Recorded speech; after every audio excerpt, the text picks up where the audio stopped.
Pertama, data yang harus sinkron itu adalah data yang diusulkan oleh desa untuk mendapat BLT dengan dana desa. Itu penerimanya tidak boleh rangkap sebagai penerima PKH. Kemudian program sembako atau BPNT dengan BLT DTKS, BLT non DTKS, dan BLT APBD. Data itu harus murni yang ditangani oleh desa. Tidak boleh ada data tumpang tindih. Demikian juga data yang dari BLT APBD. Tidak boleh data BLT APBD itu juga rangkap dengan penerima PKH, penerima BPNT, penerima BLT DTKS, dan non DTKS. Semuanya harus clear, satu keluarga satu. Tidak boleh ada yang rangkap. Nah, inilah yang diproses oleh teman-teman operator di desa. Teman-teman operator di desa mungkin dalam beberapa hari ini lembur sampai subuh terus tuh untuk menyinkronkan data bagaimana supaya yang dari DTKS dengan yang dibantu oleh desa dan APBD tidak tumpang tindih.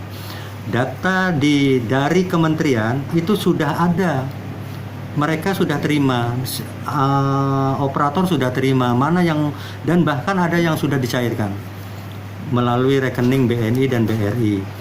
Untuk warga yang tidak punya rekening maka akan dicairkan melalui kantor pos. Jadi semuanya di bulan April Mei ini warga penerima BLT baik dari pusat maupun dari daerah itu akan menerima bantuan berupa bantuan langsung tunai.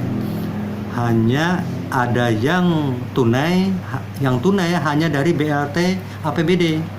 Kalau dana desa itu non tunai juga, bisa melalui bank, bisa melalui kantor pos. Mungkin penjelasannya itu supaya intinya kita tidak boleh ada data ganda. Kalaupun ada data ganda itu tetap harus kita sortir kembali dan kita perbaiki. Saya kira itu, Pak. Dan untuk selanjutnya Pak Den, mengenai data dari BLT desa apakah sudah tercover? Sebagian besar sudah masuk, kita sudah siapkan untuk, jadi prosesnya gini, setelah desa melaksanakan musdes, datanya sudah ditetapkan melalui musdes, maka disinkronkan ke dinas sosial. Karena data kemiskinan dan data DTKS adanya di dinas sosial. Disinkronkan ke sini, kita yakinkan bahwa data itu tidak tumpang tindih, tidak ganda.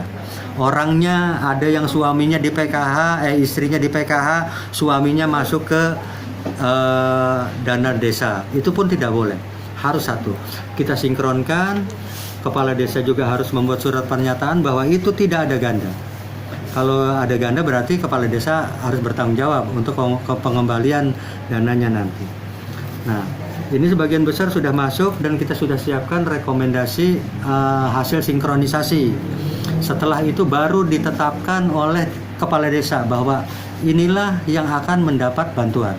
Jadi tetap ketetapannya oleh kepala desa. Kita hanya menyinkronkan data saja supaya tidak ada tumpang tindih. Jadi bukan ketentuan dinas sosial yang menetapkan, bukan. Kita supaya data itu tidak tumpang tindih, ini yang menerima, silahkan kepala desa menetapkan. Kalau ada yang mengusulkan 50 misalnya, ternyata yang gandanya ada 40, berarti kan hanya 10 yang boleh ditetapkan oleh kepala desa. Kita hanya merekomendasikan bahwa terdapat 40 ini atas nama ini adalah penerima BPNT. Kalau misalnya dana desa nggak apa-apa, kita tetap mau, ya monggo, itu tanggung jawab sendiri kan. Nah, kita hanya memberitahu itu saja. Tambahan Pak Deden, kan mengenai desa, apakah memang ada target untuk bisa mengeluarkan BLT desa kepada warga yang tidak mampu? Ada, bukan target sih sebenarnya, itu amanah Permendes bahwa untuk yang dananya sekitar 800 juta itu 25%. Sekurang-kurangnya itu 25% adalah untuk BLT. Nah, kalau dananya yang 1 miliar ke atas itu 35%. Itu boleh untuk BLT. Tetapi ini bukan pesta bagi-bagi hadiah. Nggak ada pesta bagi-bagi hadiah, desa bagi-bagi uang untuk warganya. Nggak ada.